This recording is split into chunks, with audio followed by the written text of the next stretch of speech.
ఏంటంటే మొదటగా యేసయ్యను చూడాలన్న ఆశ వ్యక్తిలో ఉండడం గొప్ప విషయం. రెండవది ఆ ఆశను నెరవేర్చుకోవడానికి ఒక మార్గమును ఒక క్రియను చేశాడు. ఆయన వచ్చాడు, ఇంట్లో ఉండిపోలే, లేదా పలుకుబడి వాడలే. ఆయన ఏం చేశాడు? నేను యేసయ్యను చూడాలి, నేను పొట్టిగా ఉన్నాను, ఈ గుంపులో నేను చూడలేను, నేను సుంకం వసూలు చేస్తాను, అనేకులకు నేను ఎలా ఉన్నాను వ్యతిరేకంగా ఉన్నాను, నన్ను కనిపిస్తేనే అందరూ చీదరించుకుంటారు, ఒక్కడికి 2 తీసుకుంటాను. హల్లెలూయా. కానీ మొత్తానికి వచ్చి చెట్టెక్కి కూర్చున్నాడు. చెట్టు కిందికి యేసయ్య వచ్చి పిలిచేసరికి ఎంత సంతోషంతో కిందికి దిగి యేసయ్యని ఏం చేశాడు? చేర్చుకున్నాడు. చేర్చుకునడం మాత్రమే కాదు, ఆయన యేసు ప్రభుతో ఈ మాటలు పలుకుతున్నాడు. ఏం చేస్తున్నాడు? ప్రభుతో ఈ విధంగా చెప్తున్నాడు, ప్రభువా, నేను గుర్తుదారిగా ఉన్నాను, నేను సుంకం వసూలు చేస్తాను, నేను చాలా సంపాదించాను, నేను ధనవంతుడుగా ఉన్నాను. నేను ఎలా ఉన్నాను? నేను ధనవంతుడుగా ఉన్నాను. అయితే నా ధనము బీదలకు ఇప్పుడు పంచి పెట్టాలనుకుంటున్నాను. ఏం చేయాలనుకుంటున్నాను? బీదలకు పంచి పెడతాను. అంత మాత్రమే కాదు ప్రభువా, నేను ఎవరి దగ్గరనైనా అన్యాయంగా ఏదైనా తీసుకుంటే, ఏం చేస్తే అన్యాయంగా నేను తీసుకుంటే వాళ్ళకు 4 గంటలు తిరిగి ఇచ్చేస్తాను. మనం ఏం చూస్తున్నాం జక్కయ్యలో? యేసయ్యకు నీ ఇంటికి రావాలి, నీ హృదయంలోనికి రావాలి, నీ మనసులోనికి రావాలి, నీ జీవితంలోనికి రావాలన్న ఒక ఆశ ఉన్నది. ఎన్నిసార్లు వాక్యము నీతో మాట్లాడలే, ఎన్నిసార్లు వాక్యము నీతో గద్దించలే, ఎన్నిసార్లు నీకైనా వార్నింగ్ ఇవ్వలే, ఎన్నిసార్లు నీకైనా వాగ్దానం నెరవేర్చలే. మనం చెప్పే సాకులు, మనము చెప్పే విషయాలు ఎట్లా ఉంటాయంటే, ఇంకా కొన్ని రోజులు టైం ఉన్నది బాబాయ్, ఇంకా కొన్ని రోజులు టైం ఉన్నది అన్న, ఇంకా కొన్ని రోజులు టైం ఉన్నది. అంటే నువ్వు మారు మనసు పొందడానికి, బాప్తిస్మం తీసుకోవడానికి, నీ జీవితంలోని యేసయ్యని పిలవడానికి, యేసయ్యకు నీ లైఫ్ ఇవ్వడానికి ఇంకా నువ్వేం చేస్తున్నావు? జరుపుతున్నావు. ఏం చేస్తున్నావు? జరుపుతున్నావు. అంటే నీకు యేసయ్య క్రిస్మస్ పండుగ గురించి నీకు తెలియదు అసలు. యేసయ్య నిజమైన దేవుడు అనే సంగతి నీకు ఇంకా తెలియదు. చాలా మందికి యేసయ్యను చూడాలని ఆశ ఉన్నది. ఏమున్నది చెప్పండి? అక్కడికే ఆగిపోతున్నారు. చాలా మంది వచ్చి పండుగలో పాల్గొంటున్నారు, అక్కడితోనే ఆగిపోతున్నారు. కొత్త బట్టలు వేసుకోవడంలోనే ఆగిపోతున్నారు. వారు నీ లైఫ్లోనికి రావాలనుకుంటున్నారు, నీకున్న ఈ సిచ్యువేషన్లోనికి రావాలనుకుంటున్నారు. నీవేమంటున్నావు? ప్రభా, నా జీవితంలోనికి నువ్వు రావద్దు, నా సమస్యలోనికి నువ్వు రావద్దు, నాకున్న టెన్షన్లోనికి నువ్వు రావద్దు, నా టెన్షన్ నేను తాగిపోగొట్టుకుంటాను.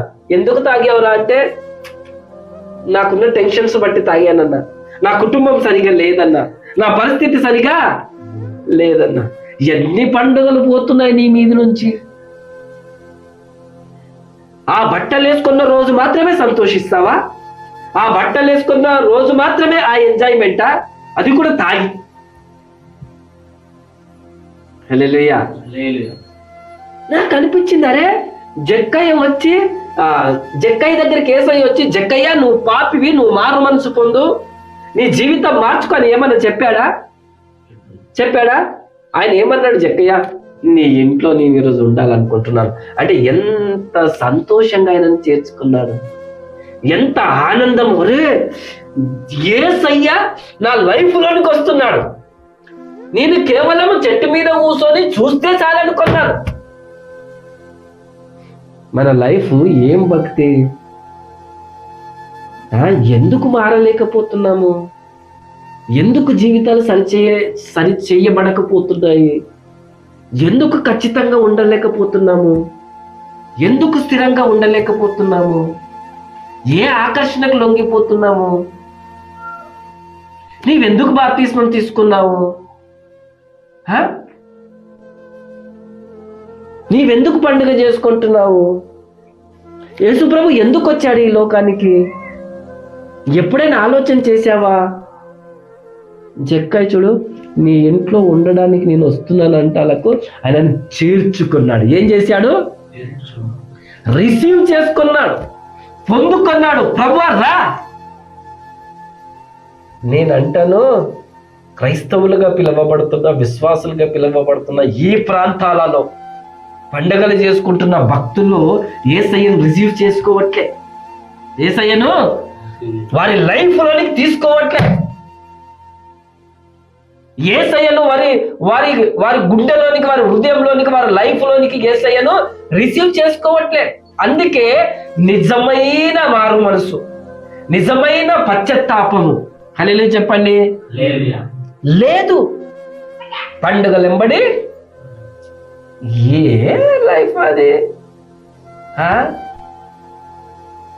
ఒక్కరోజు కూడా ఆరాధన చెయ్యరు, ఒక్కరోజు కూడా మందిరానికి వెళ్ళరు, వంటలు చేస్తూ ఉంటారు, రోజు చేసుకునేవే. ఆ రోజు నువ్వు చేసుకొని తినాలనేమన్నా యేసయ్య నీకు పిండి వంటలు చేసుకొని తినమన్నాడు మందిరానికి రాకుండా? ప్రభా నేను ఎన్ని రోజులు ఓకే నేను ధనవంతుడుగా ఎలాగయ్యానో నీకు తెలిసే ఉంటుంది ప్రభా. నేను ఎలా వసూలు చేస్తానో మనుషుల్ని పీడించి నీకు తెలిసే ఉంటుంది ప్రభా. నేను ఎట్లా కూడబెట్టానో నీకు తెలిసే ఉంటుంది ప్రభా. తెలియదు అనుకుంటున్నావా? నీ గురించి తెలియదు అనుకుంటున్నాను, నా గురించి, నా లైఫ్ గురించి, నా మాటలు ఆయనకు తెలియదు అనుకుంటున్నానా? నా వ్యవహారం ఆయనకు తెలియదు అనుకుంటున్నానా? నా పోకడ ఆయనకు తెలియదు అనుకుంటున్నానా? నా ఆలోచనలు బయట ఒకటి మాట్లాడి లోపల ఒకటి, ముంగట ఒకటి మాట్లాడి వెనకొకటి, నలుగురు ఉన్నప్పుడు ఒకటి, నలుగురు లేనప్పుడు ఇంకోటి. ఆయనకు తెలియదు అనుకుంటాం మనం. హల్లెలూయా, సంతోషంగా రిలీ చెప్పండి. ఆయనకు తెలుసు, జక్కయ్యలో ఉన్న ఆశ తెలుసు, వచ్చి చెట్టు ఎక్కడ కూర్చోవడం తెలుసు. ఆ ఆశను చూసి జక్కయ్య దిగు, నేను నీ ఇంటికి వస్తున్నాడు. ఒక్కసారైనా మారు మనసు రావాలి మనం. ఇన్ని పండగలు చేస్తున్నాము, ఇన్ని వాక్యాలు వింటున్నాము, నిజమైన మారు మనసు రావాలి మనకి.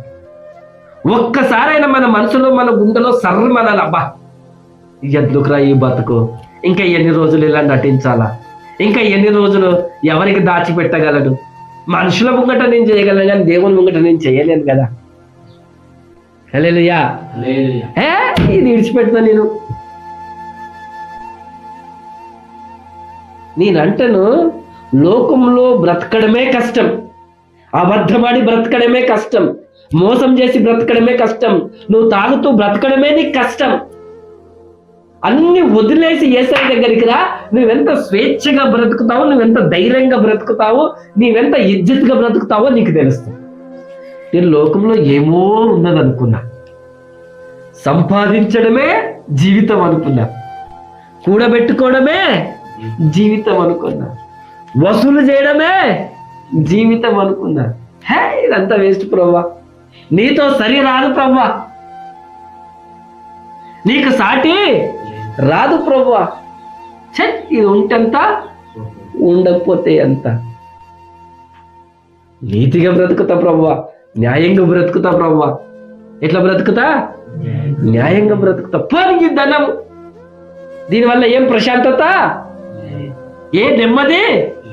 ఇంత సంపాదించిన ఇది నాకేమైనా నెమ్మది ఇచ్చిందా? ఇవ్వలే. ఇంత తాగాను, ఇంత తిరిగాను. హల్లెలూయా, హల్లెలూయా.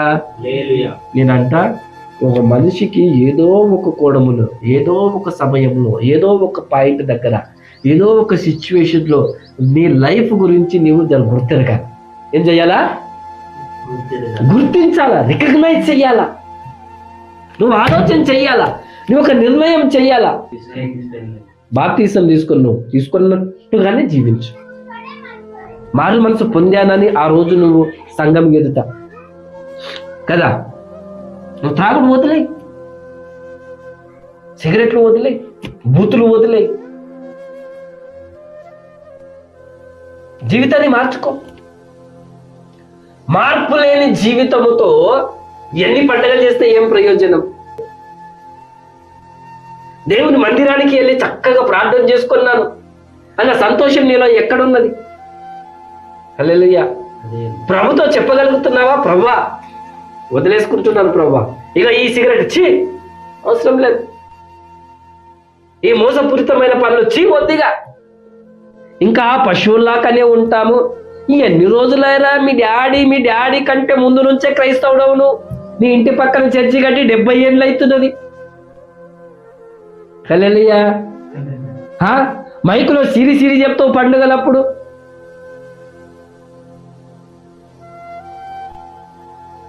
దేవునికి మహిమ కలుగుగాక. కానీ నీకు తెలియట్లేదా నువ్వు నశిస్తున్నావు అని? నువ్వు నశించిపోయావని నీకు తెలియట్లేదా? నీకు ఘాతుకము రెడీగా ఉన్నదని నీకు తెలియట్లేదా? అపాయం నీకు సిద్ధంగా ఉన్నదని నీకు తెలియట్లేదా? దేవుని ఉగ్రత, దేవుని శాపము, దేవుని కోపము నీ మీద ఉన్నదని నీకు తెలియట్లేదా? మా మీద కోపంతో ఇట్లా చెప్తున్నాడా ఈ సేవకుడు? ఎందుకు ఊరికే మాకు ఇట్లా అంటాడు? నేననడం కాదు, నీవు ఎంత డేంజర్లో ఉన్నావో నీకు తెలియట్లే. నీవెంత పాడైపోతున్న స్థితిలో నీకు తెలియట్లే. బైబిల్ అంటుంది నశిస్తున్నావు, నాశనానికి దగ్గరగా ఉన్నావు, అపాయానికి దగ్గరగా ఉన్నావు, డేంజర్కి దగ్గరగా ఉన్నావు, నరకానికి దగ్గరగా ఉన్నావు నువ్వు. హల్లెలూయా. నువ్వు పండుగ చేసుకుంటున్నందుకు దేవునికి ఏం కోపం లేదు. నువ్వు ఎంజాయ్ చేస్తున్నందుకు దేవునికి ఇంకా సంతోషమే. నువ్వు కొత్త బట్టలు కొనుక్కుంటే దేవునికి ఇంకా ఆనందమే. నీకు ఆ స్తోమత దేవుడే ఇచ్చాడు నీకు. నువ్వు పిండి వంటలు చేసుకొని తినడానికి దేవుడే కృప చూపిస్తున్నాడు. ఎంతనన్నా పాడు, కానీ నువ్వు నాశనంలో ఉన్నావన్న సంగతి నువ్వు గుర్తించకపోతే ఎలాగా? అడుగడుగున అపవాది నిన్ను బృంగాలని, నిన్ను పాడు చేయాలని, అడుగడుగున అపవాది నీకు తలవంపులు తేవాలని, అడుగడుగున అపవాది నీకు సిగ్గు తేవాలని, నిన్ను నాశనం చేయాలని, నిన్ను లోనికి చేయాలని, చివరికి తీసుకుపోయి నరకంలో ఎత్తేయాలి, తోసేయాలి, పడేయాలని అపవాది ఎప్పుడు ఎదురు చూస్తున్నానే. ఆ దాన్ని నువ్వు ఎందుకు గుర్తించట్లే? నువ్వేదో నాకు బలం ఉన్నది కదా, ఇప్పుడు నేను వయసులో ఉన్నా, దేంట్లో ఉన్నాను, నాకేం ప్రాబ్లం ఉన్నది అనుకుంటున్నా? మస్తు బ్యాంక్ బ్యాలెన్స్ ఉన్నది, నాకు పైసలు లేకపోయినా నిన్న కష్టాన్ని నేను కష్టం చేయలేను అనుకుంటున్నావా? నువ్వు కష్టం చేసుకుంటుండొచ్చు, నీకు బలము ఉండొచ్చు, నీకు ఆరోగ్యం ఉండొచ్చు, నీకు ధనము ఉండొచ్చు, కానీ అవన్నీ ఎవరి ద్వారా వస్తున్నాయి, ఎందుకు వస్తున్నాయి నువ్వు ఆలోచన చేసావా? నువ్వు ఎప్పుడైనా ఆలోచించావా? ప్రభా, నేను నిజంగా రక్షణ పొందిన ప్రభా, ఇక ఏం సమస్య లేదు ప్రభా, నేను ఇప్పుడు కళ్ళు మూస్తే ఎక్కడ కళ్ళు తెరుస్తాను? నీ దగ్గర కళ్ళు తెరుస్తాను ప్రభా. నా మనసులో చాలా నెమ్మది ఉన్నది ప్రభా, చాలా ప్రశాంతత ఉన్నది ప్రభా. నువ్వు అందుకే పరలోకం నుండి భూలోకానికి వచ్చినావు ప్రభా. నేను రిసీవ్ చేసుకుంటున్నాను ఆయన. నీ ఇంటికి రక్షణ వచ్చినది, నీ కుటుంబానికి, నీ పిల్లలకు, నీ భార్యకి. 31st నైట్కి మనం వాగ్దానాలు తీసుకుంటాం. రక్షణ అనే వాగ్దానమే చాలా ప్రాముఖ్యమైనది. దేవునికి మహిమ కలుగును గాక. నువ్వు రక్షణ పొందుకుంటే దేవుడు నీకు ఆరోగ్యం దయచేస్తాడు. ఏం దయచేస్తాడు? నీకు ఆయుష్ దయచేస్తాడు. నువ్వు చేసే పనిలో ఆయన నీకు ఒక సమృద్ధి దయచేస్తాడు. హల్లెలూయా. నీకు ఆయన కాపాడుతూ వస్తాడు, నీ కాలు జారకుండా ఆయన చూస్తాడు. దేవునికి మహిమ కలుగును గాక. సంతోషంగా చేర్చుకోనండి. ఈ రోజైనా ఒకసారి ఆలోచన చేయండి. ప్రభా, నేను నిన్ను చేర్చుకుంటాను యేసయ్య, నన్ను నేను మార్చుకుంటాను ప్రభా. నాకు ఇంకా ఎవరో చెప్పొద్దు ప్రభా, ఇక వాళ్ళు వీళ్ళు నువ్వు ఇంకా తాగుడు మానవేంద్ర, నువ్వు ఇంకా సిగరెట్ మానవేంద్ర, నువ్వు ఇంకా తిరుగుడు మానవేంద్ర, నువ్వు ఇంకా ఈ పాడు పనులు మానవే కాదు ప్రభా. నాకు జ్ఞానం వచ్చింది ప్రభా, నాకు తెలుసు ప్రభా, నాకు వివాహం అయింది, నాకు పిల్లలు అయ్యారు, లేదా నేను ఒక ఏజ్కి వచ్చాను, చచ్చిపోతే నరకానికి పోతానన్న సంగతి నాకు తెలుస్తున్నది ప్రభా. కాబట్టి నేను మార్చుకుంటాను ప్రభా, నా లైఫ్ నీకు ఇస్తాను ప్రభా, నా లైఫ్లో నీకు రండి ప్రభువా.